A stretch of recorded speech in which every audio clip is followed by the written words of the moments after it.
Okay, as is always the case. Good gracious, how American. Okay.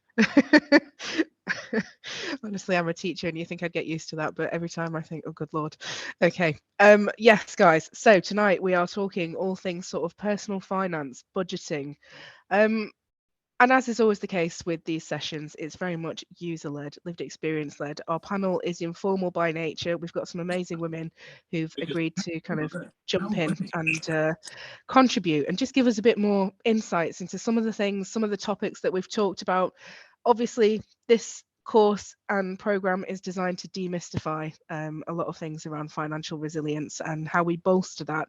And the way we do that is with information and guidance, and also hearing from people who have that lived experience, that relevance, and of course that professional relevance, which is where we're going to sort of go with tonight. So I'm going to share my screen. So if my little face looks confused, bear with me.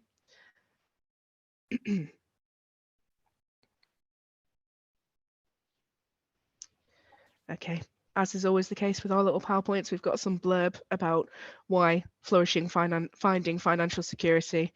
The wonderful hashtag, yes, it is hashtag FFS, entirely appropriate for this sort of program, because with today's budget, etc., I'm sure as women, we're all rolling our eyes and thinking, wow, never has it been more apparent that we need to pull together, as we always do, as a network to troubleshoot some of the issues that we're facing as individuals, as change makers, as entrepreneurs, but of course, first and foremost, as women. Okay, so we're going to talk about what's coming up. What's coming up today is that we have got our panel discussion that will run 6 till 7, more or less. It's informal, as I say, by nature. This is user-led. We've got some great women. I'm going to give them intros and a bit of insight first, and then after that, we've got our breakout rooms, much like we did last time, where I will pop you all in, or Anna, indeed, our technical whiz, will pop you into some breakout rooms, and we will do that with some of our panel, and we will just discuss the themes that have come up tonight. So as I say, casual, informal, but informative by nature. Okay, what have we signed up for tonight? Well, we're talking personal budgeting, savings, investments. We've got some of the great people from Community Savers. That's going to be hugely insightful, because we're going to look at, as is always the case with the Flourish program, we're looking at alternatives to sort of the mainstream in terms of where we can bridge those gaps and find those opportunities, because often the mainstream isn't working for all of us, some of us, etc. We've also got the amazing Sheena on from the South Manchester Credit Union. She's going to share some information and just a bit of conversation about credit unions and how we can utilize different opportunities in the community and things like that. And then we've got amazing Jessica. She's here. She has obviously worked with the Flourish Network in terms of collaboration and innovation with Michaela. I sent out the Flourishing Changemakers blog about Jessica. I'd love you guys to read it. It'll give you some insights into who she is and why we've asked her to come on tonight, but she will share that with you first and foremost. Jessica has been working on some money management and kind of mindfulness and proactive solutions in terms of budgeting and addressing financial issues. So she's going to definitely add some value here. I'm super excited and thankful that you've made the time tonight. And then we have got, who have I forgotten? We've got Stacey. Now, Stacey has a background of finance in a variety of aspects, and it's key to highlight that all of our panel are here in an advisory capacity, but in a very informal capacity. So whilst they're sharing their thoughts and opinions, it's in a casual capacity. We're not leaning on these people for any sort of professional intervention, as it were. Okay, let's meet our panel. So who have we got here? First and foremost, I don't know if Sophie King is on the call. I think she has sent some of her team. If you are here on behalf of Community Savers, can you just give me a hello and introduce yourself? Hello. Hello. Hi, I'm Ellie. Oh, there's two Ellies. It's really confusing. So I've put myself in as Rev Ellie, because I am a vicar at two churches here in Miles Platting, and we have a savings group on a Friday, and we're looking to have a savings group on a Wednesday, and possibly saving through our social supermarket as well. Amazing. Okay, well, I'm dying to hear more about that. So thank you, Ellie. We will come back to that for sure. Yeah. Thanks for joining us. And then we have got Sheena. She's joining us from the South Manchester Credit Union. Forgive the fairly generic copy and paste blurb here, but I thought it was the best way to give you some facts-based insight into who these people are and why we've invited them to come along. So Sheena, would it be all right if you just gave us a little intro and said hello? Yes, hi, my name's Sheena. Sheena Young. I'm here from South Manchester Credit Union, and we're a community credit union with 4,600 members from all across South Manchester. So I can talk more about that later. Amazing. No, I'm excited to hear about this. Credit unions for me, I have limited knowledge. I'm always very much of the mindset in the mainstream. Again, this is something we've talked about as a group, and we'll talk about in our peer sessions as well, our peer support sessions, where for me, mainstream finance is always the one that I go to. It's learned behavior. It's what I've grown up to know. So I'm very excited to hear about these different avenues. So we've got community savers, we've got the credit union. This is going to help us think outside the box and look at what's on offer really in the community and in society. So no, super exciting. Then we've got Jessica. I've added in this awesome little poster that Jessica did some work kind of Thank you. collaborating on. I love it. In terms of the crossover and in terms of sort of a meeting of the minds, this is beautiful. It's serendipitous. So I'm very glad you're here. In terms of the blurb I've got for you here, I've said that you're a Flourish girl at heart, and that is just because I read your beautiful Changemaker blog on the Flourish website, and That was so lovely. Thank you so much. It genuinely warmed my heart. Like I really owe Flourish so much, and I feel like it led me to where I am today. So being here on the panel is a huge honor, to be honest. Just a quick summary about me. I actually work as different kinds of tutor. I do ESOL work, I do different life skills. I do money management, of course. I'm also a yoga teacher. So I'm really multi-passionate. And a lot of it has started with, to be honest, healing my relationship with money and understanding that it's okay to be paid to love, to be paid doing what you love to do. Absolutely, absolutely. And you know, that's one of the themes that's come up as some of our network definitely is, and Una talked about this on our last panel, and it was really, you know, insightful and something that we need to remind ourselves as women, as change makers, as, you know, people who go out to make money, whether in an entrepreneurial, self-employed capacity or indeed in the job market, is remembering our value and really, really reaffirming that and holding that, you know. Una, in fact, shared something today on Twitter, which was essentially people who go to their social entrepreneur friends and say, hey, can I ask you a favor? How many times have we heard this, guys, where someone says, oh, you know, do it, it's good for your practice, it's good for your reputation, just do us a favor. That's something that we're trying to unpick as a group, and we will focus on more in our peer support sessions with some mindfulness and a little more holistic approach to finances, which is remembering your worth and finding your value and making sure that you honor and uphold that the best you can without feeling it's being diminished in any way, shape or form.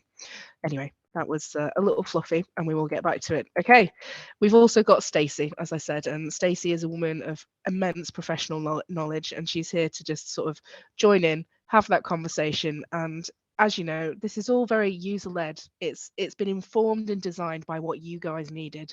So Stacey, can you just give us a little hello, an intro in terms of why I've invited you tonight?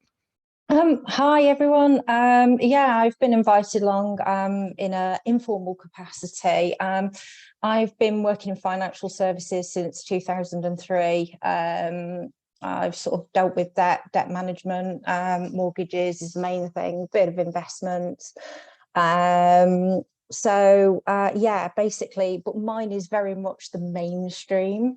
But that said, you know, more recently I have been sort of looking at alternative options for finance for people, and also as well, as Jessica had mentioned, you know, healing the money journey that we all have, and you know, sort of increasing your own value and self-worth, which seems to be a theme that's been coming along at the moment. So yeah, I'm here to just sort of, you know, help anybody that's needing the help.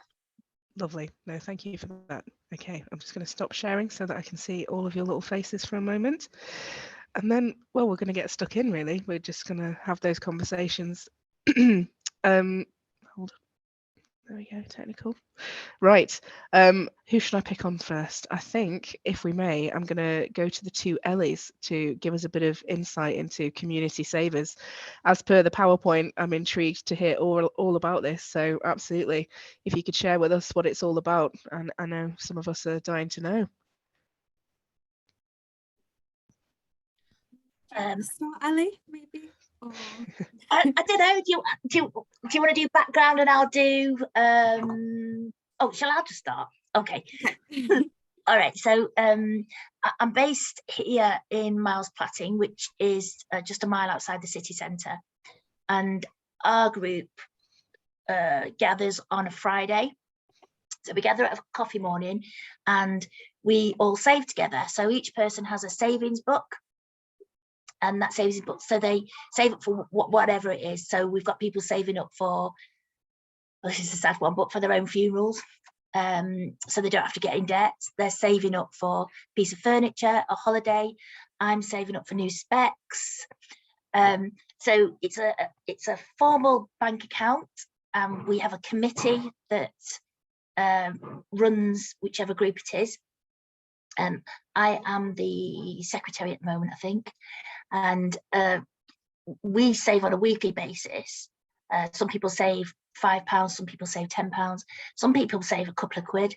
And what it's about really is it's saving together, that you wouldn't go to the bank and put £2 in, but actually you would put £2 in your savings book, and it mounts up. And it's been really helping our members not to go into debt and not to go to loan sharks.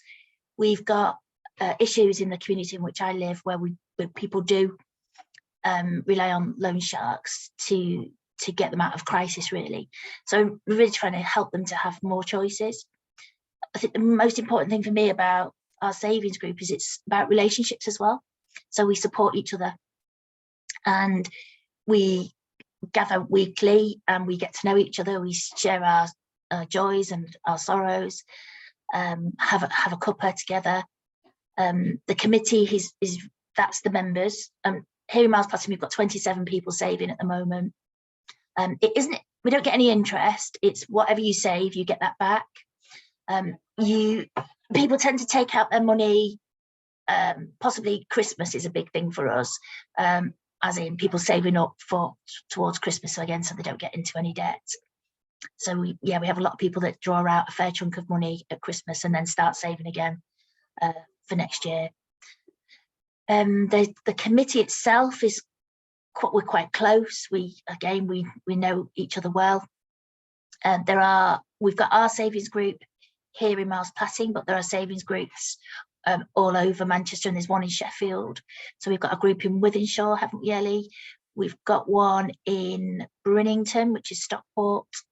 We've got one in Hume, I think, Aquarius Centre based there. And we've got our colleagues over in Sheffield at Arbourthorne. And as a network as well, we have network meetings. So we meet up on a quarterly basis and share, we might have a particular issue that we're all struggling with, and we'll share our expertise. The model comes from, is this the bit you want to talk about, Ellie, do you think? It's up to you, or I don't mind. Yeah, well, I'll just tell you that I'm an international traveller now. I went to Kenya back in November, to Nairobi, and the model of savings initially comes from Africa, I think, and we were learning from women who have made amazing changes in their community, in their informal settlements. The women have managed to save and actually build houses. And that's where the inspiration has come from. And I think they've been going about 20 years in different parts of Africa, making huge changes to people's lives. And I guess we're trying to do that, but there's a different scale. We're not building houses, not yet anyway, but we are building a better future together by helping women to be more financially independent. Okay, so I'll leave it at that. Ellie, do you want to say anything? No, I feel like you mostly said it all. Yeah, so Ellie and Georgie are both on their respective committees of the different savings groups, one in Ellie's obviously, like she said, Miles Platting, Georgie from Sheffield, and yeah, and I work for an organisation along with Kate called Class, or a charity called Class, that works alongside the savings groups to support them in any way that they want, but we work together. So for instance, if any of the groups are struggling with something in particular that they need specific support with, that's kind of what we're there for. And it's like a joint learning process, so we learn a lot from them, and vice versa, hopefully, that's the idea. Yeah, so I don't know if that, I feel it, if I don't know if either Georgie or Kate or Ellie, you want to say anything else. I can follow up from what you said, Ellie, that the relationship is particularly important between Class and the network, purely because there's no, it's very much network led, and we all make decisions together. And I think that's why it works so well. There's no hierarchy, so to speak. It's a team effort across the board, and because of that relationship, I feel like that's why it's been more successful than a lot of other community support projects, for instance, just purely because it's not them coming in and saying you need to do this, this and this.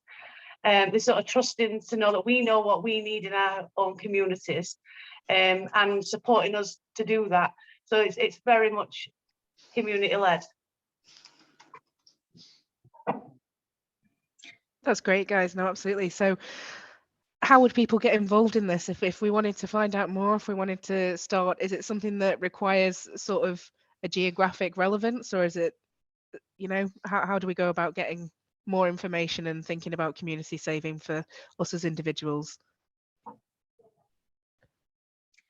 I mean, I would say that Class is a charity that was actually formed to support the savings network. So I guess going to them would be the first thing. And I mean, the way we kind of learned about it was Sophie kind of popped up, I don't know where from, but she popped up, and then we went to visit other groups. So you can see it in action, and you can see the benefits of it, and then, be inspired by the changes that women are making in their community. So yeah, I think through Class primarily, and then you get to come and visit some of us and see whether it's a right model for you. I've just put the link in the chat of the Community Savers website, which has contact details on there and stuff, so that if there was anybody that wanted to get in touch, that's the best way. That's great. No, thank you. So I suppose I'm going to ask an open-ended question, because, as I say, we've invited you here because we want to hear all about the amazing stuff that you're doing and to make different options more accessible for all of us. But we also want to hear kind of your lived experience and your thoughts on our attitudes to savings as women in 2023. Is it something we struggle with? What are the attitudes that you get when you get people asking, how do I save? What do I do? Where do I start? Because it's an overwhelming concept, I think, when all of us are so stretched to the limits, that savings is often a luxury, often forgotten and not prioritized. And actually, we're all living paycheck to paycheck. So, what sort of conversations are you having with your sort of service users and community groups? I could answer this purely because it's a topic that comes up quite a lot in my community, certainly, is that people are just, they're too broke to save. They haven't got any money to save. And what we found were actually people do have money to save. I mean, even we have not just pounds, we have people saving pence in our community. And it's not about it's learning, it's not about the amount and what you're saving, it's just the act of saving itself. I think I'm guilty of this. I used to think, well, I just ain't got no money to save, and £20 to me at the beginning was like, wow, I haven't got £20 to spare, can't possibly put it away. And I also think that a lot of the attitude is that saving is almost like paying something out. You're never going to see it again. It feels very much like that in the beginning, like that you had that money and now you haven't, it's somewhere else. It can feel quite scary until I think the first time when you get that big lump sum back and you feel, you're like, wow, like, you can go out and buy whatever it was that you needed. I think the initial getting people to save and having those conversations, in that it doesn't matter how much you are saving, it's just the act of saving. And then I think it's sort of going on that journey with them until they can reap the rewards, because I think once they do, it can be quite, you know, it's an accomplishment. It certainly was for me, because I've never been able to save before in my life.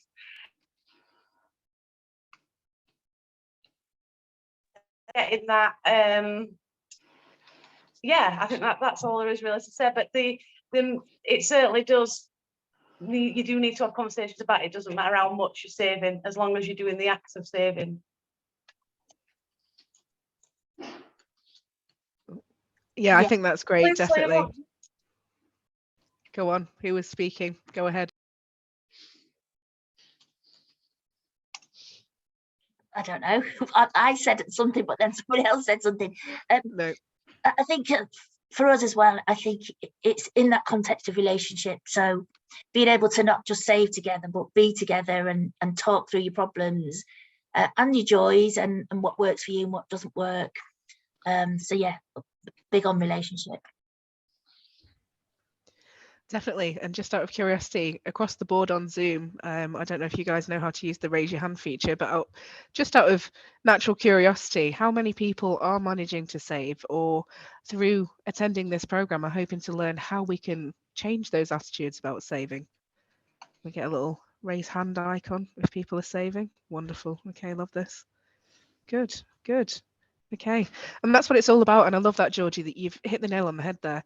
There's a huge misconception that when we save, it's kind of like the be all and end all, and it has to be this dedicated, quantitative, you know, piling of a nest egg. And it's not about pounds, it's about pence, it's about behaviors and getting into that routine, definitely, and thinking about the future and the bigger picture, which I appreciate is hard to do in the immediacy of crisis and cost of living and the way things are at the moment. But I love that, and I know that some of our ladies will definitely resonate with that.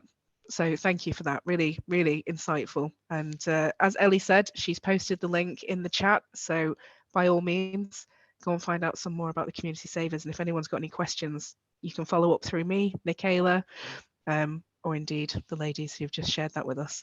Okay, moving swiftly on, we are going to hop over to Sheena now, who's going to tell us, by contrast, we're going to talk about credit unions. So again, we're still looking at community options and alternatives and things here. So Sheena, can you tell us a bit more about what you do and what credit unions are all about? Yes, definitely.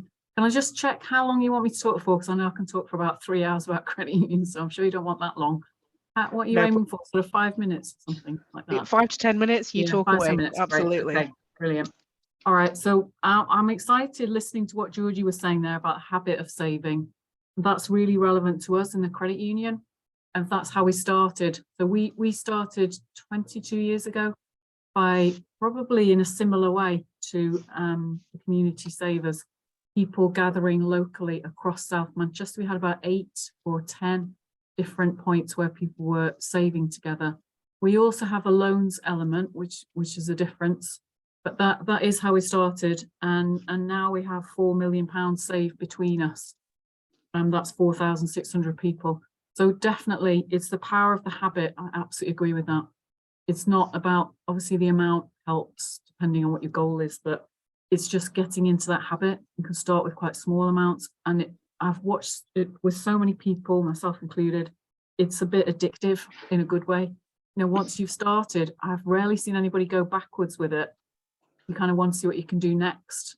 And you love that bit, exactly as Georgie said, where one day, you know, you find out how much you've got. One of my favorite things, people come in and say, go on, tell me how much I've got. There's not really much there. And you tell them, and they're just, it makes such a difference. It's powerful. It helps people move from thinking backwards with their money to, you know, I can't even remember what all that was about. I've got these credit card bills I've got that I owe, to thinking more mindfully, as you said before, about, well, what am I actually doing and how am I spending, to thinking forwards, just like Ellie was saying there, saving up for things in the future, working out what your goals are and moving forwards towards that. So that's a key part of the way we work at Credit Union. So we're different from the mainstream. We're in the third sector. We're a non-profit. We're a cooperative. So any surplus that we make is distributed. Part of it's distribute it as a dividend to each other, and then part of it we keep just to keep reinvesting where we are. We started with volunteers, and actually where we are now is we have a staff team of 9 of us. We're based in Burnage, which is where I actually am this evening, so I stay at work to do the call. So we're here on Foggle Lane in Burnage, we have 1 branch. We do face-to-face and cash because we know that's really important. And as we were saying before, the social element of that is really important, and that is how we grew. That's part of our roots. And we know that, you know, because of the way life is, for a lot of people, digital has become, you know, more and more important. So we have an app which is really like WhatsApp, which is secure and encrypted and works really well. If you have a look at our Google reviews, our members write reviews for us. We've got 600 reviews at the moment. If you have a look on Google reviews, and a lot of them will say how much they like the app. Oops, sorry, that's my lights. How much they like the app, and sorry, we go out every now and then. Put more money in the meter. How much they like the app, and how convenient it is, how they can do everything through it. So that is the way that most people start with us now. To be honest, they go on the website and get signed up to the app, which is free. Get going with it. Join, save, if that's where you're starting. If you are looking for a loan, you can come in first of all for a loan. We have different options for a starter loan. We have a green loan, which is taking off pretty well for anybody who has any adjustments they're making, which are saving the planet as well as saving the money. We have larger loans as well for bigger things. So for cars, we offer an alternative for car finance.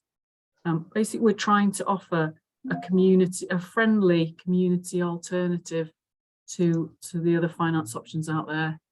What else would I say about us? We developed, I've got quite a young team. I'm the oldest, so I've got a young team, and they've got a lot of fresh energy and ideas. And one of the things they came to me and said is, you know, they love Monzo Bank, and Monzo Bank have a tone of voice guide, which we just made it our own, really. And it's just our own simple rules about how we communicate. And we worked out that looking at some of our documents that we had and things on the website were written in kind of 19th century language. They were very formal, and we didn't even understand some of it, to be honest. So we took it all down and rewrote it in words that were just straightforward for us, so we understand clearly what we're saying. Obviously, that's really important. You know, we're regulated. We need to make sure we're doing that, and that people can understand it and own it, and that it belongs to them. I think that's a key part of the way that we do it. Right, I'll stop there in case there's any questions, because I know I can talk for a long time, so hopefully that's enough to start with. Absolutely. No, I love that. And I think it's really interesting that you've used the comparison of Monzo, because that has truly taken over the financial world, probably for its accessibility and its slightly more informal human nature. So I love that you've drawn sort of the correlation that's what people need, that's what people want. Is, I think, often we're overwhelmed by the formality of the language and the formality of the engagements, and that we're still very old school in how we deal with financial institutions, and it's intimidating for those of us who are not particularly, you know, in terms of the jargon and the appropriateness, and it's all very old-fashioned. I mean, my learned behavior through relationships with banks and parents, you know, my parents have been with the same bank for eons, and they go to the same branch and they go to the same bank manager and they have those conversations. In 2023, I could think of nothing worse than sitting down with a bank manager to discuss my finances or a mortgage application or whatever it may be, just because the anxiety that induces for me personally is overwhelming.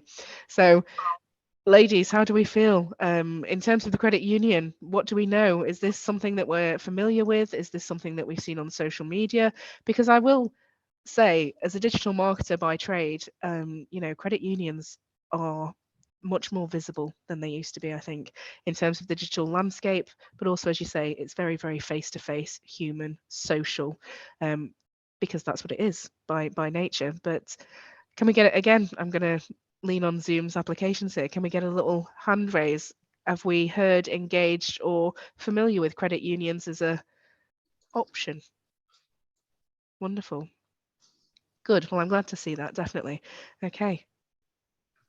Right, to that end, Sheena, again, I'm just going to come back to sort of how would people go about getting in touch with you? Is it a geographic thing? I know that you're South Manchester Credit Union, and I know that there's credit unions all over the United Kingdom. What's the best way to approach it in terms of that taking that first step? Yeah, so the best way is to go online and look up Find Your Credit Union. And there is actually a website, and you just put your postcode in and it will churn out the options for you. There might be more than one for your area. Most of the community credit unions are geographic based. So we are South Manchester.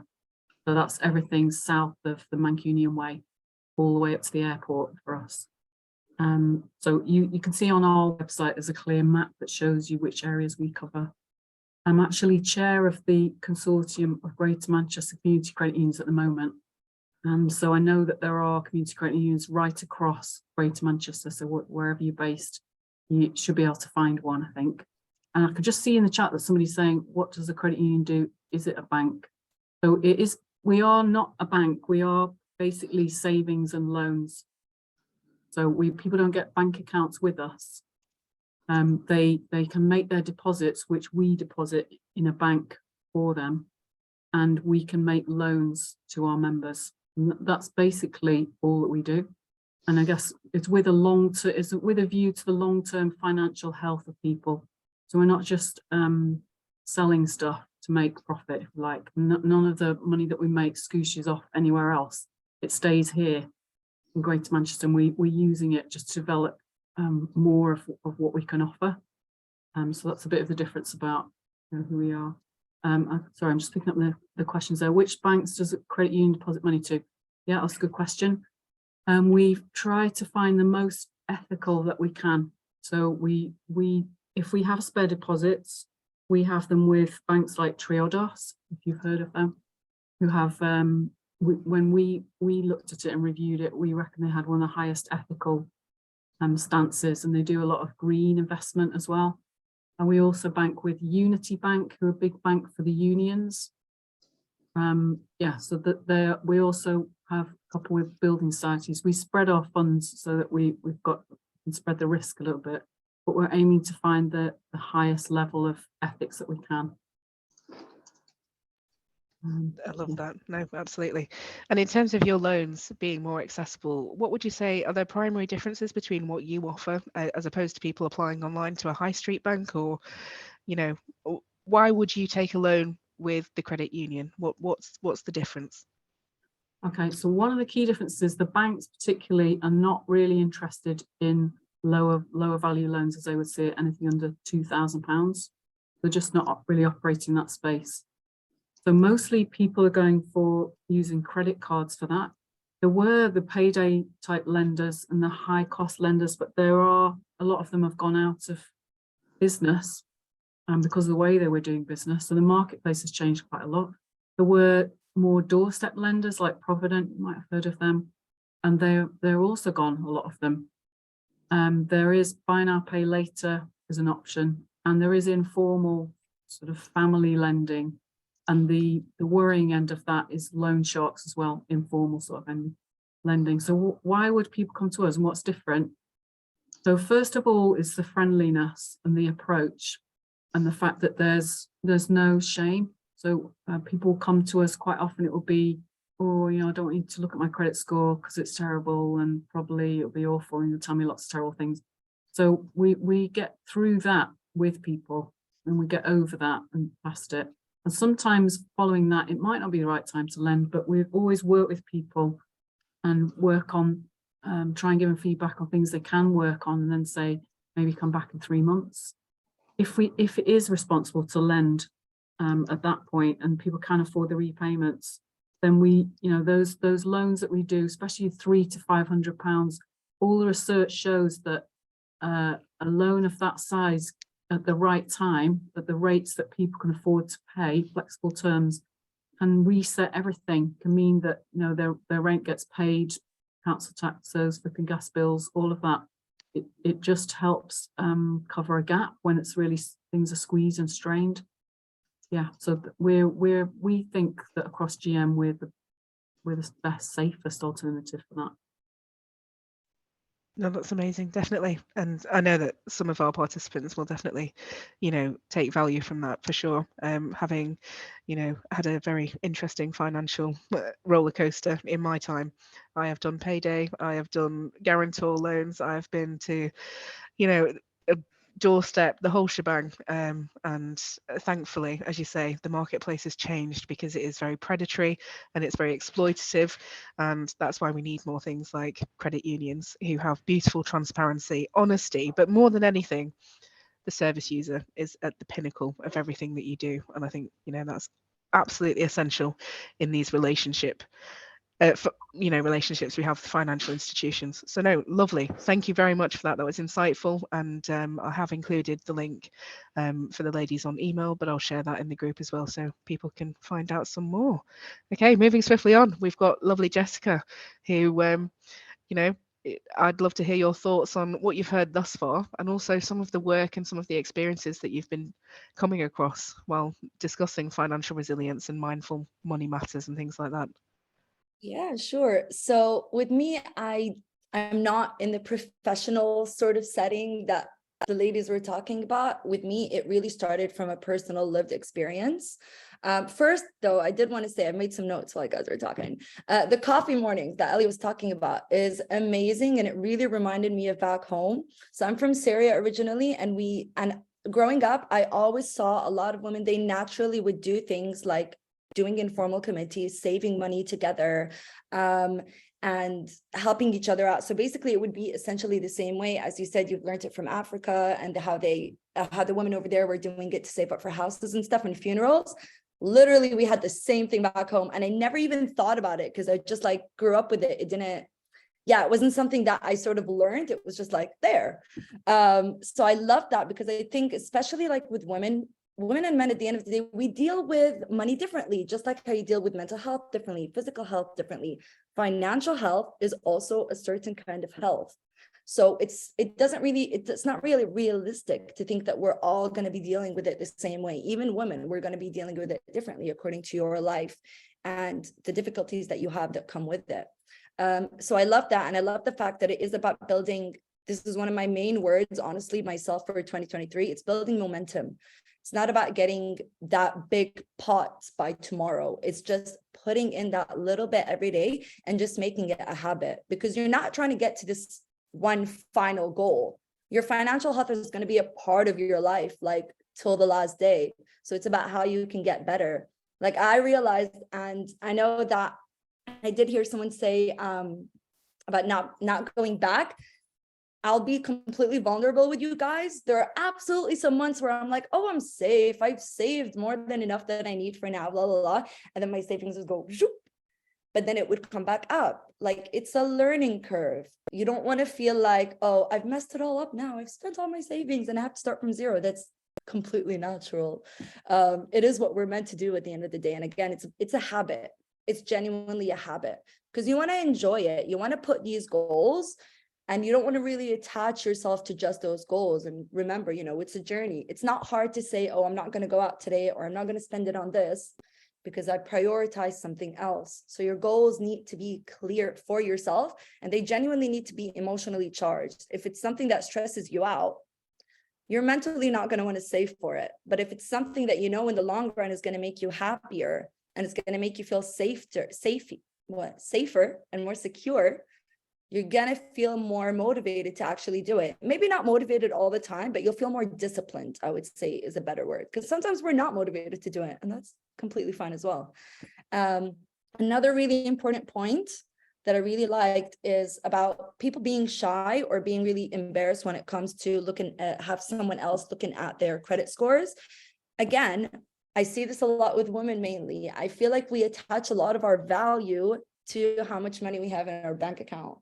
And we need to remember to keep these things separate. Your value as a human being has nothing to do with how much money you have in the bank. It has nothing to do with how smart you are or anything like that. It's really about how you can use and utilize your skills and your resources more in order to have more. But they're not necessarily interrelated with your value as a human. And again, I think it really, I see it a lot, especially because a lot of the work that we do is emotionally charged. A lot of you are here because you're passionate about what it is that you want to do. But at the same time, if you're too shy to really share it with the rest of the world, then how are you going to expect to get the results back, you know? So with me personally, the reason why I started this whole thing, like when I was in uni, I was like, oh, I hate money. It's like the worst thing ever that happens to society, la, la, la. And then I got into debt because I wasn't looking at my bank account. And I was just like, oh yeah, it's all good. It's all fun and games until you start getting those letters, you know, then it gets really serious. And that's when I really started to understand, like, okay, you do live in this world, you live in an economical world. How are you going to actually make space for yourself here and get what it is that you want, Jessica? So in time, I've learned to work on my relationship with money in order to pay off that debt first. That was my main goal at that time. I was still working in hospitality, recent grad and everything like that. And I learned a lot on the way. Like, you know, when we were talking about not necessarily just the traditional routes, even though they're really important, but little things in your day. So for example, the way you deal with money, is it whether it's spreadsheet, whether it's just on paper, whether it's cash in your wallet, is it all tidy? Or is it all just a bunch of paperwork and a bunch of different cards in your wallet and just a lot of junk in your purse? All these things matters. Just like how you need to tidy up your home in order to feel like you have a clearer headspace, it's literally the same thing. You want to tidy up your financial health because you want to be able to figure out what your point A is to reach that point B, to even create what that point B is. Like, where am I? Where do I want to get to? Right. And in order to do that, you need to clean it up. Right. And another thing that I would do with working with my money, to be honest, is I try and make it an enjoyable experience. So many times I just sit there and I'm like trying to crunch my numbers and I'm like, this isn't really adding up. And it just stresses me out. So another thing that I do is, again, a lot of what I say sounds silly, but it works. Put some nice music on, make it an enjoyable environment around when you are doing it. If you're feeling like you're really overwhelmed, if you don't have the time and you need to rush, maybe you do need to dedicate a little bit of time, either in the morning or in the evening, maybe even just once a day, to do it with a clear mind, because you want to come from a problem-solving mode, not a stressed out mode. If you're stressed out about it, you're not going to find the solutions really for what you're hoping to gain with your money. So yeah, that's what I did. As I was starting to pay off my debt, I genuinely really like getting out of my comfort zone for some reason, as much as it freaks me out. I started working as a tour guide, and then I started teaching kids English. This was as lockdown was starting to come. So thankfully, things did work out to a certain extent with me. But then I was also creating a lot of money management content while networking before lockdown, while meeting people, while learning from other people. And through that, again, through Flourish, because of meeting a lot of people from Flourish, I managed to get into a lot more community work, which is what I've been doing for the past couple of years now. I've started to, the first thing I did actually was create personal finance courses. Specifically, it was just the most simplistic things that you can start with, you know, just writing how much you spend a month. Little things add up in the end. And it's something that you're going to do every single month for the rest of your life. And then I started to create workshops. I went out and literally got a room for free. You got to hustle really hard, to be honest. I got a room for free, put up an event on Eventbrite, just so I can give the content out for free. Before I started connecting and actually working with the community, I just did a lot of figuring out what it is that I want to say and how I think it's going to help other women. And essentially that literally is how I then started to do a lot more work with different communities because of Flourish, and then the community centers that I'm in started to do the same thing with other community centers as well. And seeing how I find a lot of resistance for asking for more money is really, really interesting, because as you continue to do what it is that you're doing, you're gaining more skills and you're becoming more of an expert. So you have every right to ask for what you think your value is. And if you feel like that's not enough, you need to work on your value first and really recognize that you have a lot to offer and what you have is financially valuable as well. So that's another thing that I did. So as I was working with the ESOL and everything like that, I then managed to save up enough money and go do my yoga teaching course.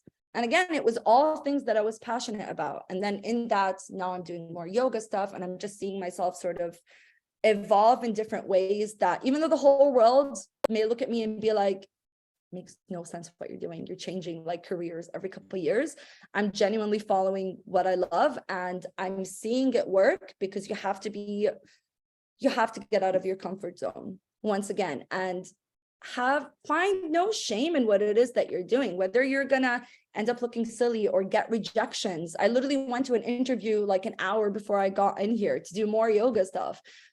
Am I gonna get rejected? I don't know. So I would say, to sort of wrap it all up, remember that this is a sustainable thing that you wanted to do. You don't want to burn out. You don't want to get bored of what you're doing. Have clear goals that you enjoy and that you know are going to give you, again, more safety, more security. And don't be afraid to take risks in order to create a bigger financial pot with you. Increase those skills that you have so that you feel more comfortable asking for more money as well, whether it's free courses, whether it's more networking opportunities. Keep going, keep getting out of your comfort zone, because there's a lot more opportunities that you don't even know, and you won't know unless you put yourself in these situations. That was awesome. No, I feel like that was the pep talk we all needed on a Wednesday evening. So thank you for that. Literally, I think there is a lot to be said to having a healthier relationship with finance. And as you say, that can be something as simple as sitting down and making time in a really positive, safe way to do it, that gives you comfort as opposed to trepidation and anxiety. Definitely. I live in a household, I am married to a scientist, and my wife is a spreadsheet queen. I have no choice but to get on board and understand our incomings, our outgoings.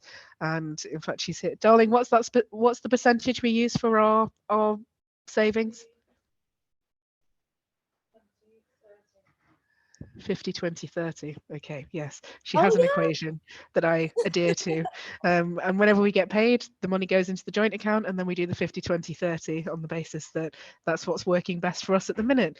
A few years ago, no, absolutely not. We did a percentage, or we did a whatever. Things change, things evolve. Financial circumstances are so fluid that it's ultimately what works best for you at the time, but finding that healthy habit and routine. Very much like what Ellie said at the beginning of the session, it can be pence, it can be pounds. It's as long as you're getting into that habit. And also forgetting what everybody else thinks and what you're expected of more than anything is that we've got that societal stigma, definitely, and that assumption, the fear of the credit report. I gave up on that a long time ago. Just because it's just another piece of paper that defines, and actually there's much more important things going on that I can take power and control over. So no, I love that, Jessica, absolutely. And I'm all for the mindfulness as well, the yoga. I think that probably adds comfort to it for sure. That's one of the things that we're going to look at in our peer sessions as we move forward, is the holistic and healthy habits and the mindfulness and the meditative sort of things that we can look at in terms of having healthier, happier relationships with finance. More than anything, Jessica, I would love to hear anything more about your Eventbrite opportunities, or where we can find you, what community centres you're working with and things like that, because I know a lot of these ladies in the community and on call and people watching back on the video would love to know where they can learn more about what you're doing, because your attitude is just super positive, accessible, relatable, and I think that's exactly what we need. So thank you for sharing, and as I say, pop it in the chat, tell us where you are, what you're doing, because or social media handles, whatever it may be, ladies. Connect, network, that's what it's all about. Like Jess said, it's about that networking, it's about expanding our horizons and our relationships and pushing through those sort of anxieties to get to know more and to speak open. Go on, Jess. As an introvert myself, it's extremely hard for me to get into situations. Extremely. So yes. I understand that there can be a lot of resistance when it comes to putting yourself out there, when it comes to networking. And I really downplayed it a lot. But then there's so much power when you get together and learn from others. A lot. Again, I've been with Flourish for years, and I'm literally like in awe of how things sort of, again, it's a sustainable thing. Your life isn't going to change overnight, but the more people that you know that help you and that you can help as well can literally come up and flourish for you in like 5 years, and you wouldn't even know. It could be because of someone that you spoke to 5 years ago and had a really good connection with. 100%, 100%. That is the beauty of the Flourish Network, is that we're doing this online on Zoom, and that totally ticks the box for some people. The quantity and accessibility of the face-to-face things, it's so broad. There's nothing that Nicola and Anna and Shelley can't put their mind to in terms of troubleshooting what women need. And I think that's a wonderful thing. I'm very blessed to be a part of it. And, you know, I came into contact with Nicola many years ago in a previous life. And it's, as you say, Flourish is a beautiful thing where you can dip in, and it doesn't have to be this constant relationship. It's very much what works for you at that time. And it's a network that never dies and it never fades, because you truly can just pick up that conversation once again. And it's, you know, welcome back with open arms. And what can we do for you today in 2023? That is the beauty of this. And that is why this program has come to flourish in 2023, because these were conversations, you know, Nicola and I were having back in 2022.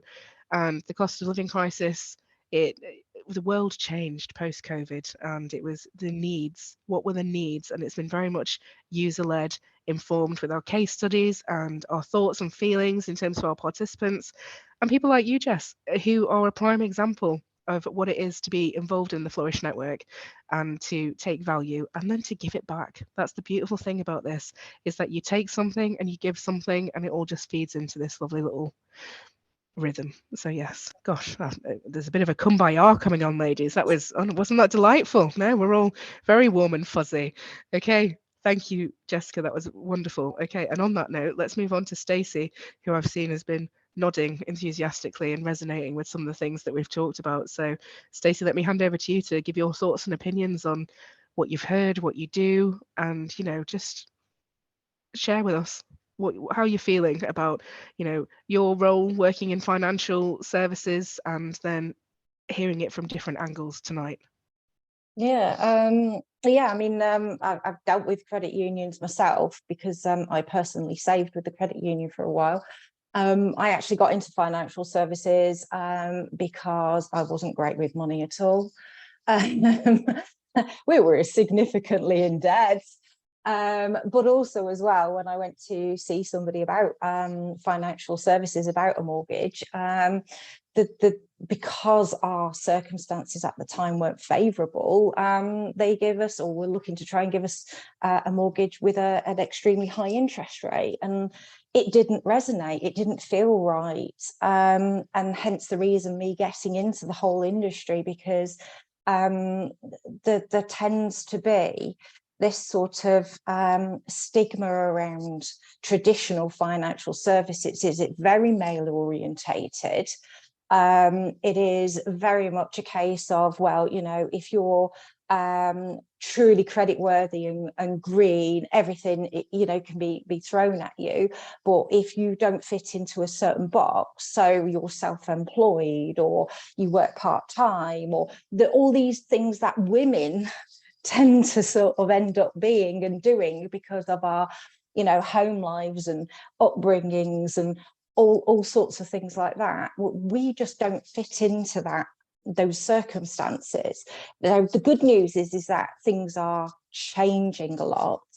And in terms of like access to savings, in the sort of traditional way, like bank accounts, because everything has now gone online and there's apps and things like that, you can set up loads of different savings accounts, just ordinary ones, through your banking app, which is what I do. And you can mark them for whatever you want. So like rainy day, I have one for the car, I have one for health, I have one for holidays, I have one for luxuries and things like that.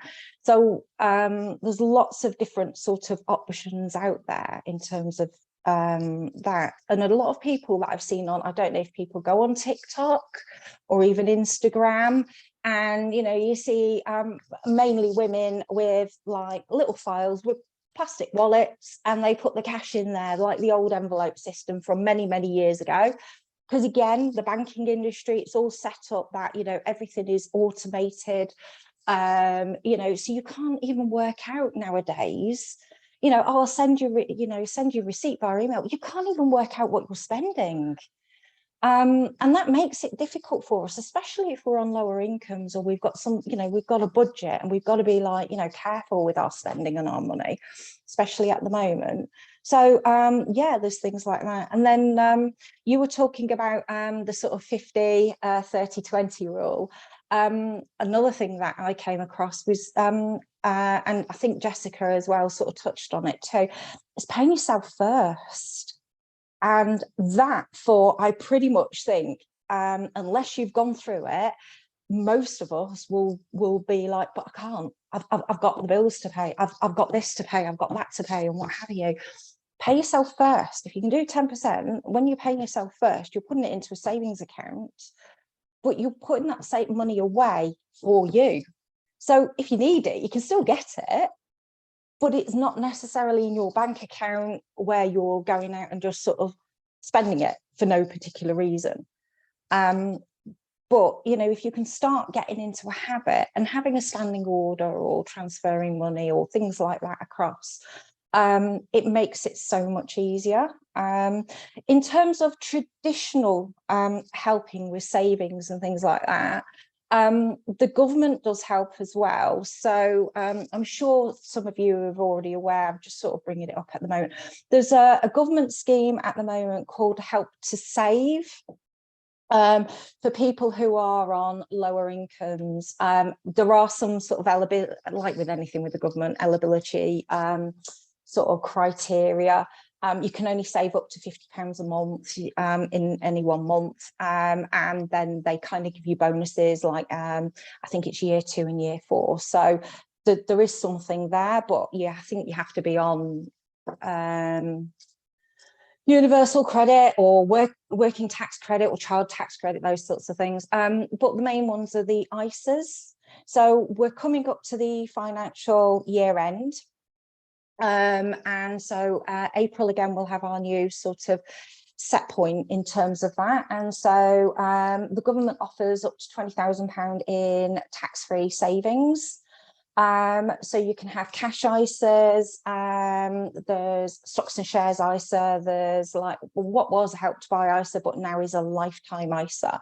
So depending on your age, with a lifetime ISA, you can either use it towards a deposit on a home, or you can use it towards your pension. And if memory serves me correctly, I think you get, if you save £3,000, you get £1,000 bonus. It's like 25%. Cash ISA, most banks offer them. Again, you just need to look at the interest rates, because some are good, some are pretty poor. Stocks and shares, at the moment, the shares are a little bit on the lower side. We're in a bearish market at the moment rather than a bullish market. But that said, it's probably not a bad time to start looking at those sorts of things. You can just set up a fund with a generic company. I had one with Vanguard, and I just did an S&P 500, which is the American shares. And that worked really well for me.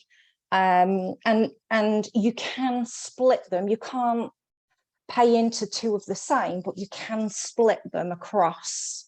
So you could put 5,000 in one and 5,000 in the other, if you'd have got to that particular point. But again, these are things that the government does try to sort of help with in terms of savings for people. The other thing that I was going to mention as well is credit files. Being a mortgage advisor, the amount of people that get really embarrassed about their credit history and really shouldn't. From me, certainly, there's never any judgment, because we've not walked in that person's shoes. We don't know what battles they've had to face, what hardships they've gone through, and what they've got to deal with at the moment. So yeah, I mean, I tend to sort of, if I find that somebody's struggling, we will do sort of a budget planner. We will work through a credit file and have a look and see what's, what the positives are and what the negatives are. We will look at sort of like facing up to a bit of debt management and debts. Then I tend to sort of say about like the snowballing effect. I don't know if you ladies have come across this before. It's a Dave Ramsey thing where, again, another American, where you pay off your debts, and every time you sort of pay off one debt, you put that money onto the other payment. So if you have 3 credit cards and you're paying £100 on one, £50 on the other, and £20 on the other. So if you pay off your £100 one, then the next one it'll be 150 and still paying the 20. But they look at paying off the highest interest one first. Some people also argue about paying off the lowest debt that you have first. So even if it's a couple of £100, paying that one first. The reason being, it's the small win, so it gives you confidence. Because again, if you're struggling to pay bills and you really are struggling to save, you know, you're at rock bottom in terms of confidence with your finance and your money. And it's about getting that confidence and getting yourself back together.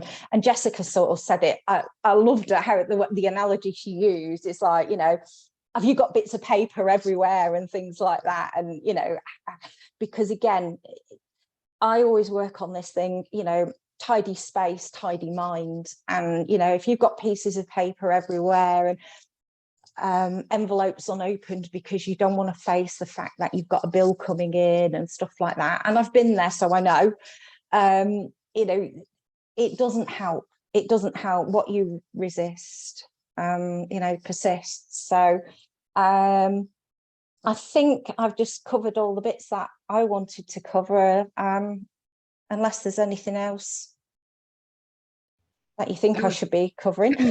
No, not at all. No, Stacey, that was lovely, insightful. I love that you brought personal flair to that in terms of you've been there, you've done it. You know, I can resonate. And I suppose that's the point of this program. I can resonate with the feeling of, oh God, no, not the postman. I think we've all been there, haven't we? And it's, as you say, if you resist, it will persist. And that's part of what this is about, is encouraging healthier relationships with finance and giving people a bit more confidence and a bit more power and a bit more, or creating a safer space really to be able to do those things.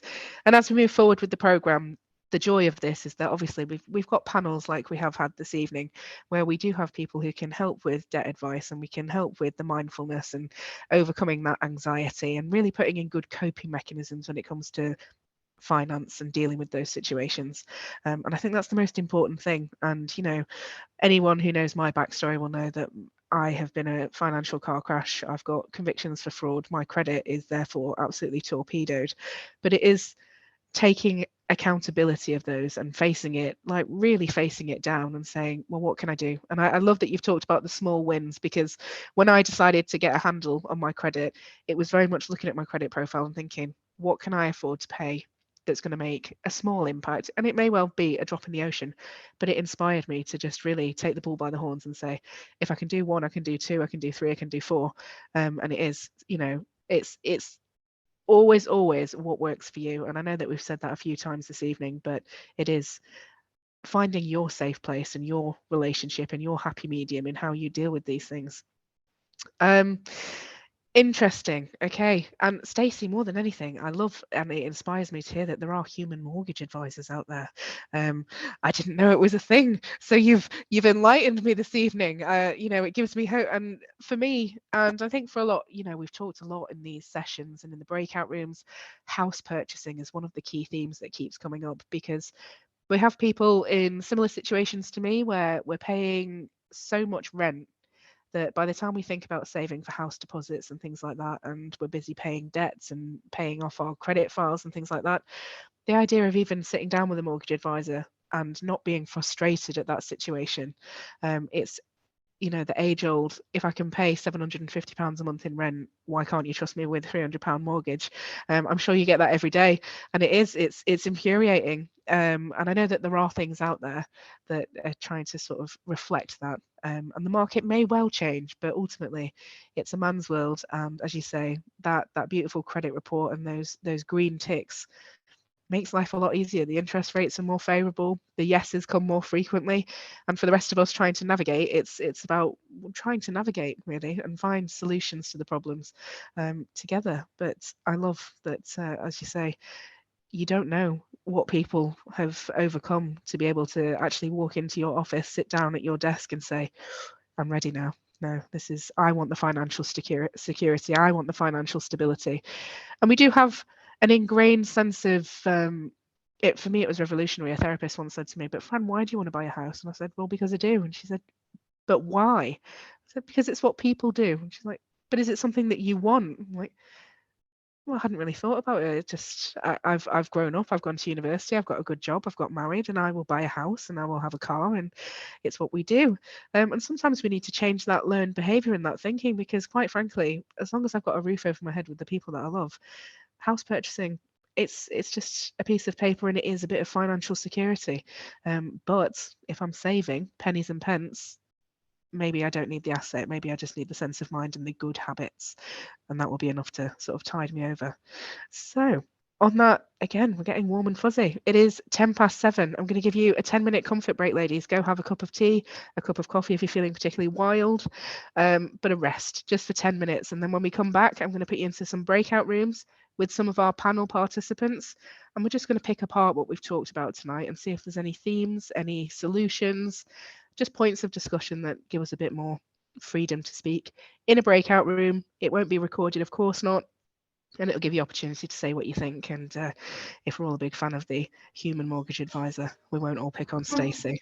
If we're feeling we need a bit of holistic and happiness, and I love, Jessica is talking about that in Syria, it's a very different way of thinking about things, and that it's normal, totally normal to have these communities and these healthier relationships. I love that. We could do with more of that. So it's nice to hear the similarities and differences. Okay, 10 minutes, guys. It's 7:10. If we can all come back at 7:20, we will continue. Thank you. Okay. Anna, can you just pause the recording so we're not sat with 10 minutes of dead space time of roundup final? There she goes. Okay, I hope everybody found those breakouts insightful. How did everyone get on in the other room? Did we have meaningful conversations, collaborations, innovations? What did we talk about in your room, guys? Don't all shout at once. Go on, Jessica, I'll pick on you. Yeah, What did we? go on, What Jessica. were the I'm themes? such a talker. You did not want to pick on me, trust me. I would say some of the key points was just more awareness of credit unions and how much they can be more helpful in your life, to be honest, whether it's for personal reasons or professional reasons, like growing a business. B, one word that Samir actually brought up was deconditioning. And I think that led us to just figuring out how to decondition old habits that may not be increasing your savings so much, and learning to decondition new ones that would help you condition habits as well with your thought patterns. And I would say the importance of taking control of it, because a lot of us, I feel like you're trying to find that balance between being independent, but also learning how to have a good support system. And it's really, really, it's hard. I find it hard to ask for help, but I know that every time I do, I actually get a lot of help. So just being okay with being vulnerable and just reaching out to people who are on the same journey really helps you put yourself into that mindset of, okay, wait, I'm not the only one. We're all in this together. Really, really helps. Absolutely. And, these panel sessions are here to advise, inform, and educate, definitely with some empowerment, because that's what we love. But the peer sessions going forward, that is what it's all about. It's having that safe space and supporting one another in a really vulnerable, raw, honest way, because that's what this program is for. Is to really dig down into the nitty-gritty and have those conversations, but have them with women who are also scared of having them. So, you know, we're all in the same boat essentially, and it is bolstering that solidarity and that familiarity and just building a support network amongst one another, with the information, advice and guidance behind the scenes, which, you know, is critical. We need the education and we need the empowerment, but also we do need a bit of time to just decompress and lay it all out there, the frustrations, the positives, the negatives, the journey. Absolutely. And that came up in our group. We talked about, gosh, everything with Jan's extensive book collection, coming to a community library near you. Jan is literally the hostess with the mostess. And Stacey shared some super insightful, and we went on a bit of a tangent really. We were talking about stocks and investments and cryptocurrency, and it all got very kind of geeky finance, which totally ticks my boxes. But no, because those were the questions that were raised. And I think that's the key thing, isn't it? Is that when we're in these breakout rooms, it's not one size fits all. Yes, we can talk about savings and we can talk about debt management, but we can also talk about opportunities and things that we don't necessarily know and dipping our toe into new markets. So, you know, we did talk about crypto and things like that. Disclaimer, and I agree with Stacey wholeheartedly. If anyone is thinking about stocks, investments, shares, etc., do your research and don't just jump in like it's a Cheltenham Festival horse bet, because it requires some education, dedication, and thought. You know, it's always a gamble. So disclaimer there, guys. But you know, Stacey gave some huge insights into how, when, and why it can work. And that's the thing, we're looking for opportunities to maximize our potential, and our income and our financial stability. So these are all logical conversations to be having. With that in mind, it is 10 to 8. I think we have talked it to death. You know, we've had some really, really good information, signposting. We can go and hit up the two Ellies, at Community Savers and the class savings model. We can learn more about that. We can get online and read more about credit unions, find your own credit union in your local area. Hit up Sheena at South Manchester Credit Union for sure. It sounds like you've had really meaningful conversations there. And absolutely, get on social media, follow each other, engage with one another. Hit up Jess, find out where she's doing some yoga and some relaxation. Let's all get on the mat. Jess, can I have your social media, please? Yes. Sorry, Jen, can you say that again? Can I have your social media, please? Yes, of course. It'd be my pleasure and my honor. There we go. There we go. No, that's what I love. With the ladies we've had on the panel this evening, obviously next month our session is around housing and purchasing and raising finance, and the human mortgage advisor. I would love to have you back. You and I will continue that conversation, absolutely. But for anyone who has taken part tonight in the panel, so Sheena, Jess, the Ellies, Stacey, we'd love to have you back, you know, as participants to engage and just watch how this program evolves, because we're keen to hear your feedback and have your input always, because we're learning together and figuring out what works and what doesn't. So on that joyful and very warm and fuzzy once again note on a Wednesday, can I ask for anyone who's still on call, if you can post in the chat just one word that summarizes how tonight's made you felt or what you're going to take away from it. So last time, you know, we had we had phenomenal words actually that encapsulated. We had empowered, happy, relieved. There we go. Love it. Absolutely. Connected. Love it. And that's the thing. No, that's what we want. If you can summarize this program in one word and it's empowered, it's connected, it's safe, it's familiarity, then we're doing exactly what we set out to do. And that is a wonderful thing. So the peer-to-peer support network session, which is going to be on Wednesday, the 29th of March, I have sent you all the link. I will resend it if anyone doesn't have it, and I will post it in the chat. 6 till 8, and that is very much the warm, fuzzy, brutal, crying, hugging discussions of finance, how it makes us feel, and we're really just going to dig deep and figure out what it is that we need, what we want to talk about, and how we're going to troubleshoot those issues together. So that is the plan. Thank you all for joining. Thank you, Anna, our technical whiz kid in the background, who has made this much easier for me doing breakout rooms and recordings. You're welcome to pause and finalize the recording now. Yes, everyone.